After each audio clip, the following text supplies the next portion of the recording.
Greetings, friends. I'm John Carlson. I direct the Center for the Study of Religion and Conflict at Arizona State University. And on behalf of all of us here, it is my pleasure to welcome you to today's event with Professor Whitney Bauman.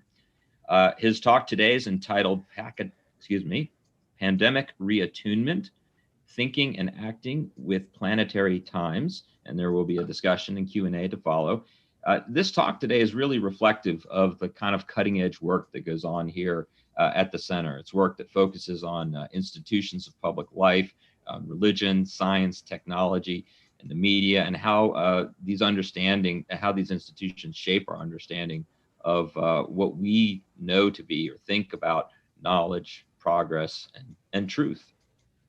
So this is an incredible week for pursuing these issues, not only because Professor Bauman is here to expand our thinking about the pandemic and the planet, not only because we have an election coming up where questions of truth are front and center, including how we apply scientific knowledge to public well-being, but also because we've got a great event tomorrow. If you haven't heard about it, it's at 3 p.m. We'll be hosting Harvard historian Jill Lepore, who writes for the New Yorker and has authored many books. And her book, her talk will be entitled, or our conversation will be entitled, "Who Killed Truth?" So more information about tomorrow's event is going to be posted to the chat, or you can check out our website. I hope you'll join us. Quick special shout out to two people who have helped to really bring this event to fruition today and work behind the scenes to organize it, Sarah Lords and Jen Clifton. Special thanks to both of you for all of the hard work you do bringing this event to life. So thank you. We'll be seeing Sarah a little bit later on for the Q&A. She'll be collecting up your questions throughout today's events. Please feel free to submit them in chat. Using the Q&A, use the Q&A feature in Zoom or the chat feature on YouTube. So now I'm going to turn the screen over to Gaiman Bennett, who is Associate Director of the Lincoln Center for Applied Ethics. He's also Associate Professor of Religious Studies here at ASU, and of course, my colleague and good friend. So Gaiman happens to be one of the leaders of this interdisciplinary project as well. The project is entitled Beyond Secularization, Religion, Science, and Technology in Public Life. And so over to you, Gaiman, for kicking us off today. Thanks, John. It's my pleasure to welcome everyone to today's conversation with Dr. Whitney Bauman. It's a particular pleasure to introduce the CSRC community to Dr. Bauman and his work. Whitney is not only an extraordinary scholar and deep soul, he also happens to be an old and dear friend. And so it is a joy to introduce him to new friends here at ASU. Dr. Bauman is the third in a series of visiting scholars that will be participating in CSRC's project Beyond Secularization, Religion, Science, and Technology in Public Life. As John mentioned, I am a lead on this project along with Ben Hurlbut, Associate Professor of Biology and Society in the School of Life Sciences here at ASU, and Professor Havit Tiro Samuelson, Regents Professor of History, Director of the Center for Jewish Studies, and Irving and Miriam Lowe, Professor of Modern Judaism. Our project, which has been generously funded by Templeton Religion Trust, seeks to put into question and make sense of the deeply held modern belief that science and technology are not only secular, but secularizing, and that secularization is somehow the sure road to human and planetary progress. And while we regret that in pandemic times, Dr. Bauman cannot be with us in person, we're grateful not only for his talk today, but his contributions throughout this week to our project and to the project team. You can visit the CSRC website to learn more about our project and what we've been up to together. Dr. Bauman is a professor of religion and ecology at Florida International University and the co-founder of the Global Interdisciplinary Research Center Counterpoint in Berlin, Germany, where he lives half of the year. Throughout Dr. Bauman's career, he has dedicated himself to helping us, academics and non-academics alike, to make better sense of our place in the world by bringing into focus the beauty and sometimes the terror of being human in a more than human world. I say helping us because in addition to his tireless work as a scholar, Whitney has done the heavy lifting to hold open spaces like Counterpoint that we will need if those of us in the knowledge business are going to turn our talk of religion and the future of the planet into something more impactful. A prolific author, Whitney's books include Religion and Ecology, Developing a Planetary Ethic, and Environmental Ethics and Uncertainty, Wrestling with Wicked Problems. He is currently completing another book on the life and significance of the 19th century romantic biologist Ernst Haeckel. Dr. Bauman will lead us off today with a prepared presentation, and then we will open up the conversation to questions from the audience. I'll bring on Sarah at that point to help facilitate that Q&A. It is my pleasure to welcome Whitney Bauman. Thank you so much, Gaiman. I appreciate it. What a warm welcome. And it's equally my pleasure to be here doing this with you today. And thank you to John and Sarah and Jennifer and Hava and Ben and everybody that's been organizing behind the scenes for this. It's a great pleasure. So I want to see if I can do my screen share now. This is always fun. I don't have many images, but I just have a few images. So I thought that you don't need to see my Zoom meetings. There we go. So I just want to put some images here so that you will have something to see besides my face. So pandemic re-attunements, thinking and acting with planetary times. When the images that pop into your head, when I say the word nature, do not include you, technology, cities, culture, language, and everything human, then I ask myself, how have you written yourself outside of the rest of the natural world? And how might you write yourself back into the planetary community? And this is largely what my work and teaching focuses on. How have we, as human beings, written ourselves outside of the planet in terms of human exceptionalism and thinking of humans as somehow above nature? And how can we rewrite ourselves back into the entanglements of the planetary community? So by way of addressing this question today, I want to talk first about the fossil fueled era in which we live. And then I want to talk about some pandemic reattunements to different ways of being and moving and knowing in the planetary community. So the fossil fueled era. The energy humanities and emerging petrocultural discourses have been talking about the fossil fueled era and what this means for our humanity for the past 10 or so years. It's a relatively new discipline, but nonetheless, it has some scholarship behind it. So when I talk about the fossil fueled era, I'm specifically talking about the period of time beginning with the Great Acceleration after World War II, what some sociologists call the Great Acceleration. It's really this period of time from World War II until now that we've seen such a great acceleration in transportation, medicine, agriculture, and production technologies that have literally sped up our lives to the point that we are now outstripping the carrying capacity of the planet. And so this idea of the fossil fueled time means that we are living outside of this world. That the more that you benefit from this fossil fueled acceleration, the more you feel like you're not a part of nature, because the more power you have to live as if nature didn't matter. You have the more power to live away from the consequences, social and ecological, of your fossil fuel consumption and lifestyle. This also can lead to a sense of individualism, right? So the idea that the more you benefit from this fossil fueled era, the more you do feel as if you are an isolated individual, right? That can move about the planet through your own private jet or your car, hurtling through highways and such at non-sustainable speeds. But it also means that our hopes and our dreams are out of this world, that what we can imagine doing in one lifetime is out of this world. We may not be able to sustain these types of fossil fueled hopes and dreams. And this is the trouble with the Anthropocene. I have problems with the term Anthropocene because it doesn't necessarily, it doesn't address the fact that we all don't contribute equally to ecological and social ills. And it creates this common humanity to blame all of humanity when it's only a part of humanity that's really had this sort of fossil fueled lifestyle. And particularly, I'm critical of the modern Western human. whatever, even though that is also diverse. Um, it also, I think, recreates this idea that we are somehow in control, even if that is the control of engineering the planet, geoengineering or what have you. So I would rather call this the fossil fueled era.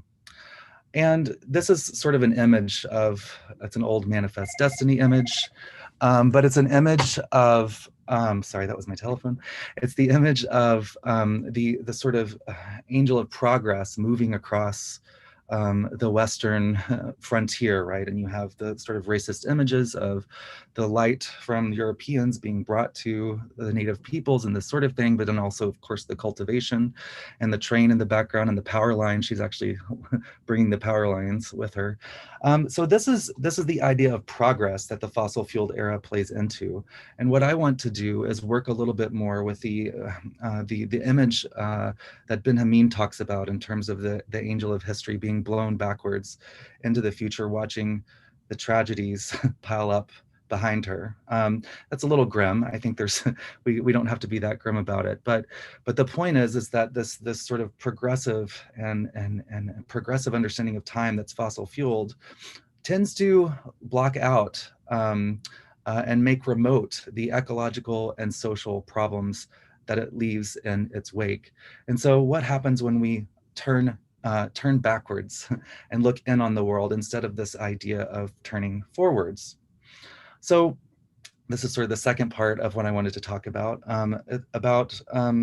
religion as reattunement. And so what do I mean by religion as reattunement? During these pandemic times, I feel like many of us have been able to step outside of this fossil fueled reality. I know I'm flying a lot less and I'm not driving to actual campus usually. Yet I'm still coming to you from Miami, even though I'm living in Berlin. So there's all these complications. But also we've had time, I think, to see the cracks in the facade of this sort of progressive fossil fueled time, this chronological progressive fossil fueled time. And part of that is the recognition that this great slowdown has also meant that the carbon emissions from airlines and other fossil fueled energies has decreased quite a bit. But we also have time during our days because we're not rushing around in these metal box cars, going to our jobs and sort of our participating in the fossil fueled type of work that our bodies can't sustain because we have stress and anxiety and all these things. So we have a little bit of time for many of us to breathe. I know that's not true for parents. I know that's not true for everyone, but we are in a different time right now. Even if that means that it's not necessarily a time for you to take a breath, it's a different, probably a different time than what it was a year ago this time. And so how can we then reattune ourselves to this world? People have been, of course, stereotypically sourdough baking, right, during this time, or people have been bird watching, or people have noticed the life around them, even in urban areas, through going on bike rides and walks through parks where that's possible. But this moving at a different pace is what I want to get at. And how can religion help us reattune to the multiple times of the planet? What happens with the fossil fueled idea of progressive time is that it paves over the world all other times and doesn't pay attention to the time of rivers, the time of birds, the time of climate, the time of geological times, right? These long times, the time of evolution, the time of atoms. We can talk about all these different levels of time, and all of these different levels of time and to my mind, challenge this idea of a single progressive fossil fueled time. And indeed, the internationalization of chronological time doesn't really take full form until the late 20th century. And then there are still then places that fall outside of this time, and definitely non-human places. So we also have to remember it's the time of Me Too, and it's the time of Black Lives Matter, and it's the time of fires in California and huge hurricane seasons in the Atlantic. So these times call for us to reattune ourselves to what is going on. And so here, I'm just going to see if I can show this image real quick, this next image. So instead of this sort of model of progress, this could be disaster, but just bear with me. What I would hope for is something like this starling murmuration. I'm just going to let this play for a bit in the background. But this starling murmuration is not a teleological thing, but there is order to it. It's more rhizomatic, if you want to use the language of Deleuze and Guattari. It's a bubbling sense of time that can move in different directions, but yet they're obviously moving in accord and paying attention to the wind and to each other and how they're moving together in this group. So it's very organized, but it's complex and sort of emergent order rather than sort of a teleological understanding of time that moves from past to the future. This is the kind of time that I hope that we can think about as I talk about these sort of reattunements. So there are 3 reattunements then that I want to talk about in the time that I have left. And we can come back and talk about perhaps how religions have reattuning practices in the question and answer session. But that's how I see religion's role in all of this, is to help us reattune to these this planetary pace and this ambiguous movement of life. So reattunement of time. First, we have, as I mentioned, there are multiple times within this planetary understanding of time. And it's important to recognize that these multiple times may not add up to to one sort of single timeline together. But it's important to pay attention to these times, because that is the way in which different species and systems and objects move in the world and have their being. And if we're not paying attention to these different understandings of time, then we're not paying attention to things that are outside of the human world. Well, things that are outside of the modern fossil fuel world, and much less the human world. So these multiple times, even people have different times. If you've ever been in Miami, you'll know that time here is more like time for my colleagues in Indonesia. It's a little bit rubbery. It stretches a lot, and you never show up right on time to anything. So time is also something that is bubbly, right? We can talk about how time bubbles up in different places or emerges. Again, it's open. I don't, in this planetary understanding, there is not a teleology or a final end. And in fact, we might, in one of our conversations I was having with Gaiman, we might be talking here about the end of ends, right? Or the end of teleology through this this transition that we're going to, in part brought about by climate change and these sorts of things, but in part brought about by the pandemic and the reaching of the limits of this fossil-fueled understanding of time and progress. And so from this different understanding of time, we can maybe begin to see what Rob Nixon calls the slow violence of this fossil-fueled era that shows up in bodies over time and over generations. One reason that climate change is hard for us to get political progress around is because it's not, 5 airplanes crashing every day, which would demand the attention of the worldwide attention if this were the case, right? So this slow violence, right? Things that happen over generations and the deformities that show up through toxins in our environments and in bodies, and the environmental justice issues around this for Black and brown bodies and women and children around the world who experience the brunt of this slow violence much more than wealthy white males. So all of this we can begin to hopefully pay more attention to.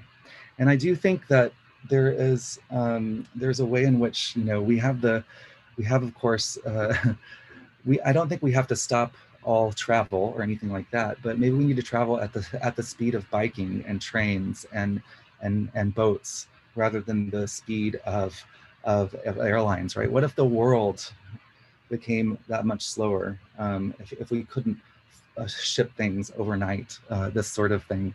What if the world just slowed down a little bit in that direction? Okay, I'm just going to stop that for now, and I'll come back to the final image in a moment. So that's what I'm trying to get at these planetary times, a way in which we can slow down and reattune to the times of other bodies, other entangled bodies within the planetary community. And that's my second sort of point of reattunement, is the reattunement to planetary bodies. And what do I mean by that? Well, these bodies are, our bodies are entangled together. They're entangled, but also multiple. And the way in which our bodies are affected by religious, social, cultural, economic, and legal constructs are it's different depending upon our embodiment. As again, the Me Too movement and Black Lives Matter has pointed out, our bodies are not treated equally in these understandings of nature. And so it's also, I think, important to remember that our bodies are porous. We have porous bodies. Try to stop breathing, try to not eat, try to not go to the restroom, and you'll find out how porous your bodies are. But also our neuro structures are pruned in every interaction, as many of you probably know. So right now we are affecting the inner scape of our body. Our outer scape is always affecting our inner scape, something that Ernst Haeckel, this 19th century biologist that I'm so entangled with at the moment, at least in my mind, that's one of the reasons he developed the idea of ecology, was that the external ecosystem becomes part of the internal organism. So and we become part of other organisms as well. It's not just a one-way street there. And so how might we begin to reattune to these the microbiome and our entangled bodies, rather than seeing ourselves as these, through human exceptionalism and within human exceptionalism, as these isolated individuals? It takes a while to slow down and recognize these daily interactions and entanglement with other bodies. But I assure you, if you sit with a place, or if you think about a food journal and the global flows of energy and information and materials that come across your dinner plate every night, if you traced all of your dinner plate back to the origins and then did research on how the farmers were treated and what the farming practices were, you'll be shocked and amazed by it. I would wager. So that's what I mean by sort of recognizing our porosity with other bodies. And of course, we do have the right to exist. It's not that we just give in to our porosity, right? Something the pandemic reminds us all the time. We have the right to protect ourselves. My question is, for how long and at what cost? Maybe we have the right to protect ourselves to live to 80 or something, but maybe not live forever, and maybe not at the expense of other bodies and the rest of the natural world. So in any event, I just want to say that I'm not advocating everyone go home and fast yourselves to death or anything like that. But what I am saying is pay attention to these entanglements and the movements of bodies in this way. And so for me, again, during this pandemic time, I think it's actually not a coincidence that things like Black Lives Matter really ratcheted up, if you will, that we had the chance to see the cracks in the facade of social and institutional and historical racism that's going on in this country, and people said, and we're not doing this anymore. And this is an ongoing structure, but I do think that it had something to do with the pandemic time that we're in. And in fact, it was connected also with bird watching, right? If you remember the Central Park story that helped foment the current energy around Black Lives Matter, and sort of a black bird watcher that was called out by a white Karen who was walking her dog. So these things are connected, but also things on the other side of that. I think, baking can be political. Baking and paying more attention to what we put into our bodies is in the end political. If you begin to understand the great injustice and ecological devastation that is our contemporary fossil fuel food system of agriculture and industrialized agriculture and these sorts of things, and factory farming, so on and so forth.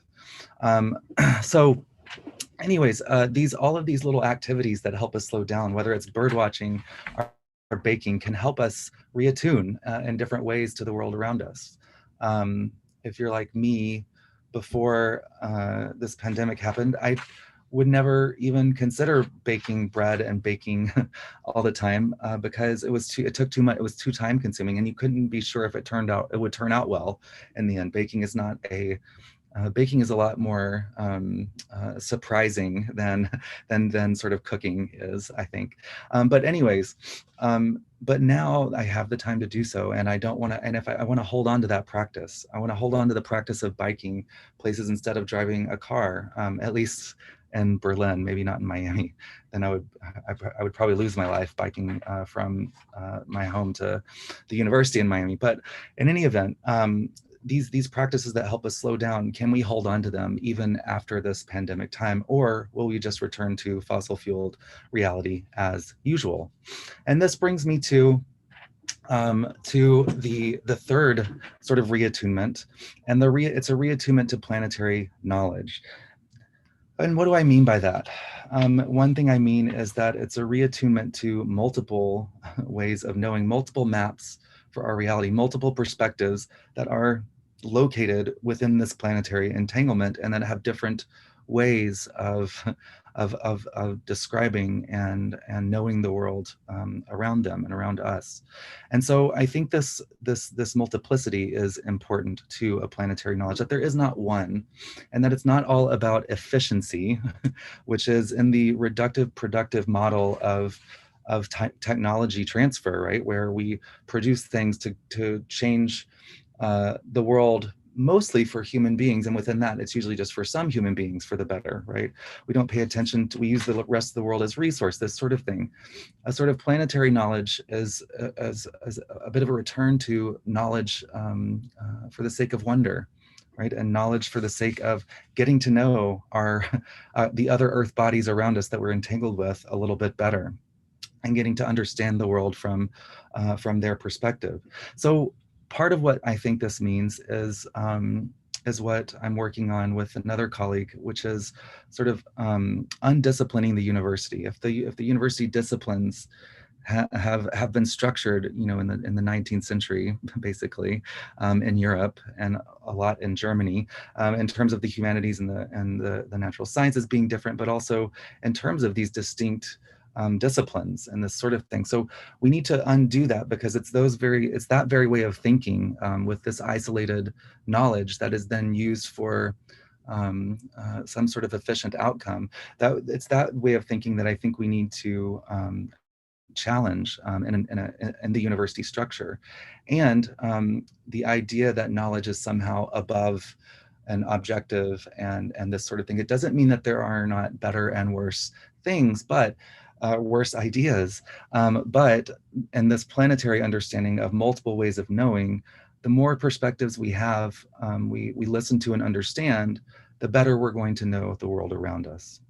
And I think that this type of we can see glimpses of this type, this undisciplining happen with things like the energy humanities, with things like this project and beyond secularization, with things like religion and nature, the whole discourse there, or even religion, science, and technology discussions in a broader sense. So I think, or science and technology studies, whatever you want to say, there is this undisciplining that's beginning to happen. I think also, as part of this rethinking and reattuning ourselves to planetary knowledge, we have to listen to the decolonial and post-colonial and critical theories that help us to uncover the many stories that are paved over by the fossil fueled understanding of progress and history and this sort of thing. And these rare narrations are happening today through, again, things like Black Lives Matter, but also through through Native American movements to rethink Columbus Day and the tearing down of these racist statues and these sorts of things, to help us be able to understand that this idea of a progressive history, right? It even goes back to this historical narrative that moves from this idea of, you know, the Greeks and the Romans, and then the Dark Ages, and then Christian Europe, and then to the Americas, right? So this whole idea needs to be undone, and I think these decolonial and critical theories and post-colonial voices are helping us to do that. And then, of course, the re-narrations and the renaming. And part of what I think this looks like is what I'm calling in the end, and then I'll stop for questions and answers and this sort of thing, is I'm calling it a very clever name, I hope you'll agree, critical planetary romanticism for the Earth. And then it can be shortened to CPR for the planet, or CPR for the Earth. And what do I mean by a critical planetary romanticism? Well, part of it is, I'll start backwards with this. I'll start with romanticism. Part of it is let's see, a revitalization, if you want to use Jane Bennett's understanding of new materialism, a revitalization of nature, or a revaluing of nature, or a reanimation of nature, or I don't like the discussion of enchantment, this sort of thing, but to recognize that, of course, nature has always been animated and value laden, but to really understand that and what it means that there are multiple agents that we're acting with, that we're co-creating the world with, so that we can't just co-create the world from a human perspective, much less our own head, but that we act with evolutionary, ecological, species histories, as well as culture, language, so on and so forth. So it's this type of romanticism that we are part of this planetary community. And it has to be planetary in scope and not local alone. We are, of course, attached to people and places, but we need to practice something like a polyamory of place rather than a monogamy of place. If you want to go into a little sort of queer theory language there, but what I mean is that earlier forms of romanticism often become localism, or they become nationalistic, right? This happened, of course, in Europe, but it also happens sometimes with environmentalists, that, you know, everybody plays in their place and stop moving around, and this sort of thing, right? Everybody stay local, and don't move about the planet. Let's keep our local space. Also, then that easily turns into this local space is for us, and you stay out, this sort of thing. So romanticism has been tied to a form of parochialism or localism or nationalism in the past, and I want to say, no, let's make it planetary, right? Let's put this in this romanticism in a planetary perspective that recognizes the intersections of our places on a daily basis, global intersections of energy, information, materials, and so forth. So let's make it planetary, but also that critical part has to be acknowledged, which is critical theory and the decolonial things I was talking about. So that we can recognize that the different constructions of the worlds that we are going to co-create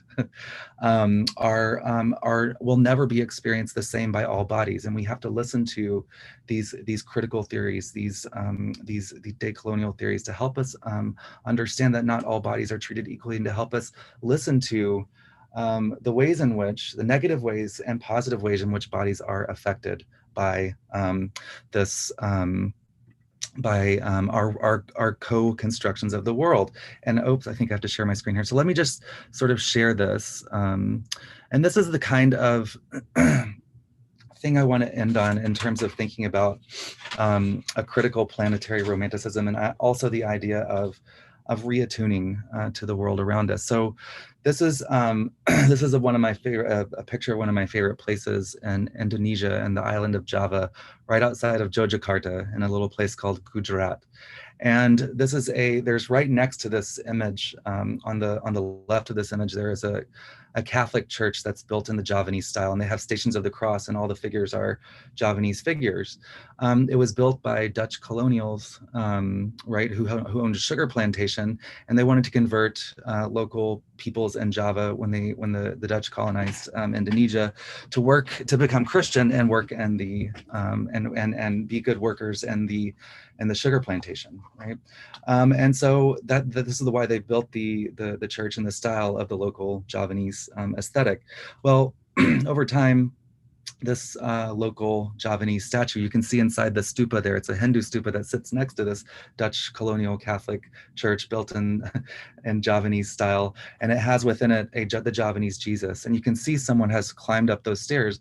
Throughout the course of any day, you will see Muslims, Christians, Javanese practitioners of local Javanese traditions, so on and so forth, climbing up those stairs to pray to this Javanese Jesus, to have things like luck, or to be fertile, or to be wealthy, and this sort of thing. So it's become this ritualized object. And in order to tell the story about this object, you can't do it with the disciplines that we have. You have to tell the story of colonization, of economics, of Dutch colonialism, of earlier Indic colonization of Indonesia and of Islam, because Indonesia is the largest Muslim country in the world, so on and so forth. And then you have to tell the story of sugar and the production of sugar and the symbol of sugar of what sugar became in sort of a global market through this fossil fueled production of everything. So this is the kind of reattunement, right, to our daily lives that I hope that we can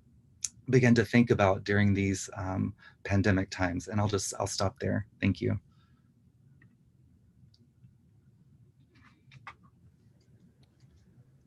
Thanks so much, Whitney, not least for providing us a way in not only to significant conceptual questions, but for grounding those in not only the experiences that we're all having right now, but in the kind of broader politics of our moment. I'm going to start out by asking a couple of questions just to get a conversation going, and then I'll invite Sarah Lords back on to help facilitate conversations from the audience today. I wanted to start out with what I hope is a somewhat practical question, although as I frame it in my head, I worry I'm going to slip into some professorial jargony version of it. But I wanted to ask you to dig in a little bit more to the idea of pandemic time, only because for me, and I think for some others, although we began to experience something like a slowdown when our daily habits were being disrupted, I don't feel like my life is any slower today. And as you mentioned, a number of people never had the privilege of a slowdown. Frontline workers, parents. In fact, their lives became much more complicated and yet again, more precarious. But for those of us that were privileged enough to have jobs that could, at least in part or in significant part, be done on these little machines in front of us, there's something about the kind of hyper digitization of our lives that, while it may in some way be beyond fossil fuel time, actually feels like it's more governed, and that the great acceleration that you mentioned after World War II has in fact been amplified and further accelerated by a kind of, if you will, digital age. And so I wonder if you could just say a little bit about how the kind of asymmetries and damage that you described around fossil fuel time are shifting relative to something like, if you will, digital time. I don't have a word for it, but like this strange way in which in some ways there is a relative shift away from a kind of older version of fossil fuel impact, but that doesn't necessarily mean that the kind of questions of power and disparity are necessarily getting better. Right. No, and I think that's correct. And I hope that I didn't suggest that this is a great turning and it's happening and this, everything. That's not, because I recognize exactly what you're saying. And I mean, for me personally, right, this digitization of everything, I feel it on my body in terms of my concentration ability, how tired I get after, being on Zoom all day for even for just a couple hours. It's like the essence is being sucked out of my eyeballs or something. And so, and I feel that I have almost no time left over afterwards to give to some more creative endeavors, like writing and this sort of thing. And so I actually do get that. And as you mentioned, this digitization of life in terms of the highlighting the inequalities in our school systems with our students. I mean, it is hard to zoom into a class and look at all these blank screens, but I can't enforce my students to already have their screen on because so many different things are going on in their lives and they might not have the bandwidth to do it and this sort of thing. And so this is being highlighted, and then you take it down to the educational level of high school and even younger, and yeah, it's a huge gap, and I do fear that that is just going to increase economic and social inequity across the board, and also, and yet, I do think there is a way in which we can, if we do this well, and so there, I'll just say this in Germany, in Berlin at least,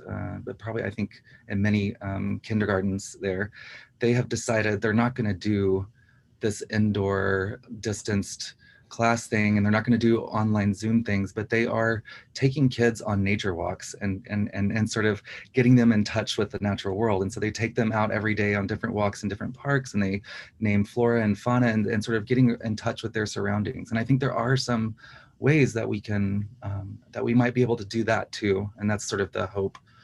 Yeah.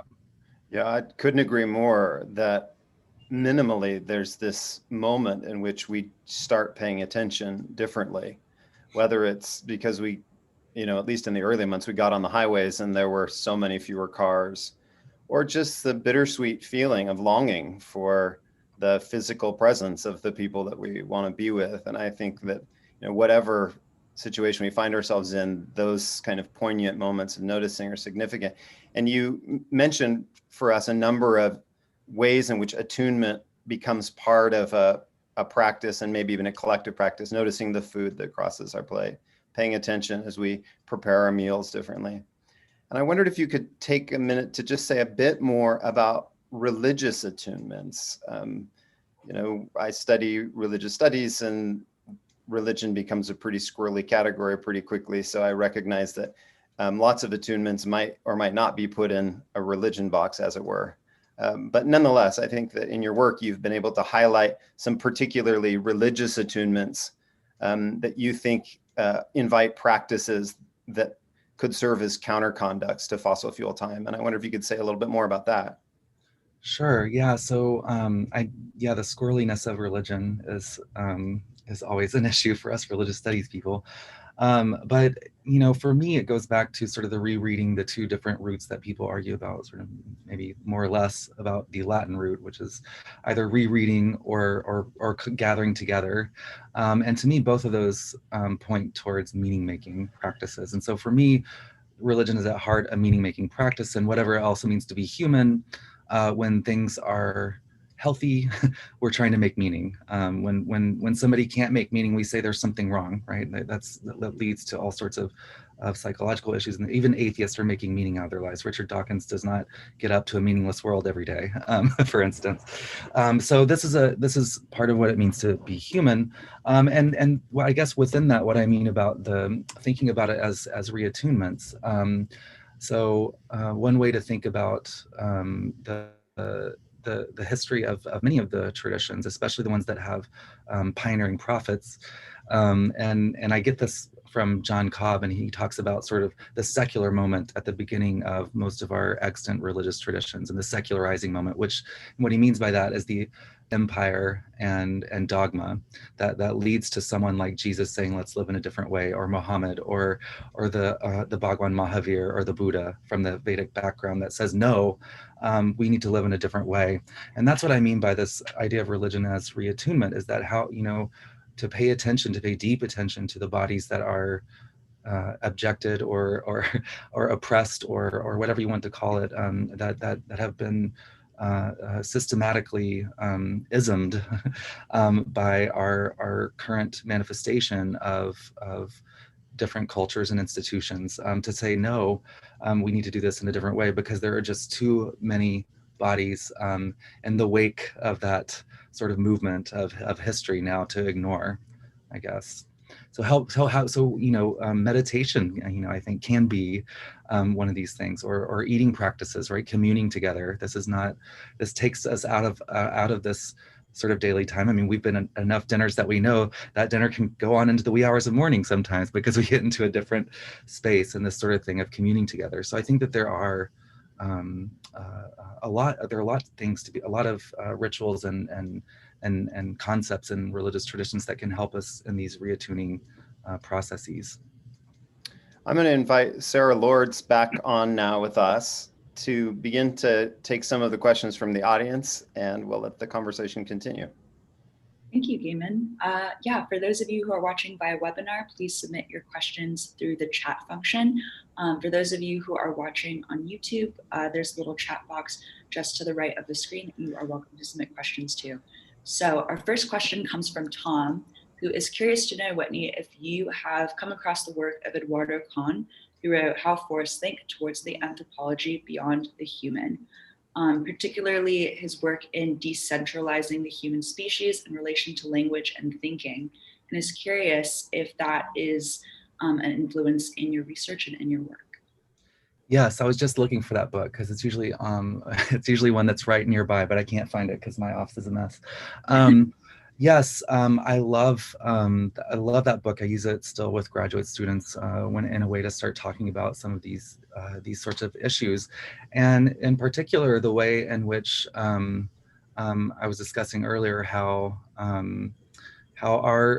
we are just as much evolved by the other non-human life and species and events around us as we are helping or domesticating plants and dogs and these sorts of things. So we are just as much changed by these things. And in particular, one of the things I really like about Cohn's work is sort of highlighting that, like how that happens, how that really changes our innerscape in some deep ways.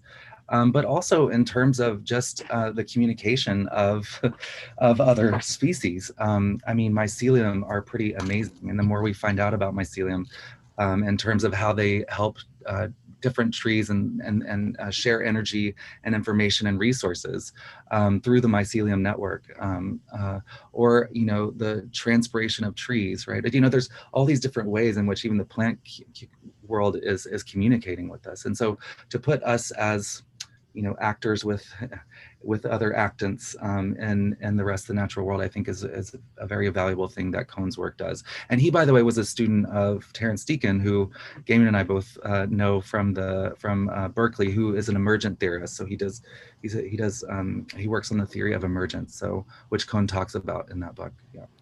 Whitney, can I ask just a follow up to that question about Eduardo's work? One of the things that I think people in the social sciences have found very powerful about his writing is that it's not, quote unquote, culturally relativist. So there's a kind of old version of ethnography. He's an anthropologist. There's a kind of old version of ethnography that says, hey, those people over there, they think that forests think. And let me explain to you how they live their lives such that they think that stuff. Right. And yet his book sort of full-throatedly says, no, I think forests think. And he does it not by, quote unquote, going native. He's quite serious about remaining within his own traditions and then reforming those traditions in view of the realities that he's experiencing in his field work. But it strikes, so, the first step of that is there's a kind of return to a sort of realism about the things people say are true about the world that he has to take seriously for himself. So I wonder if you could say something about, as you begin to multiply perspectives, which was one of the points I think you raised, when you begin to multiply perspectives, how do academics, especially in the critical humanities, how do they become realists again of that sort, if you know what I mean? And then the second question, which is sort of the political side of it, is then how do you, quote unquote, use that knowledge? I mean, how do you keep that knowledge from just being more ingredients for the machinery of fossil fuel time? Yeah, that's hard because as you're well aware, like even the late capitalism, whatever you want to call it, fossil fuel time, modernity, colonization, whatever you want to call this this problem, has a way of incorporating everything around it and gobbling it up and just turning it into another cog in the wheel. And so I think, on the question of multiplicity and realism and this sort of thing, yes, we can't escape our own entanglements that shape us. So we can never be totally other and never have that same perspective. And that's the reason we have to listen. But then I think one way of getting at this realism and sort of and accepting these multiple ways of thinking is that it's not even that you have to understand it. You just have to respect it as a way of knowing. And also, still, I think you still have the right to be critical in terms of if you notice that this type of realism is affecting female bodies, more than male bodies, or Black bodies more than white bodies, then I think that you have every right to be critical of that. So that, to me, I think is because behind this sort of shift in knowledge and this accepting of multiple knowledges is at the heart of that is a option for multiplicity, and that means multiplicity in perspectives and respecting the multiplicity of bodies in the planetary community.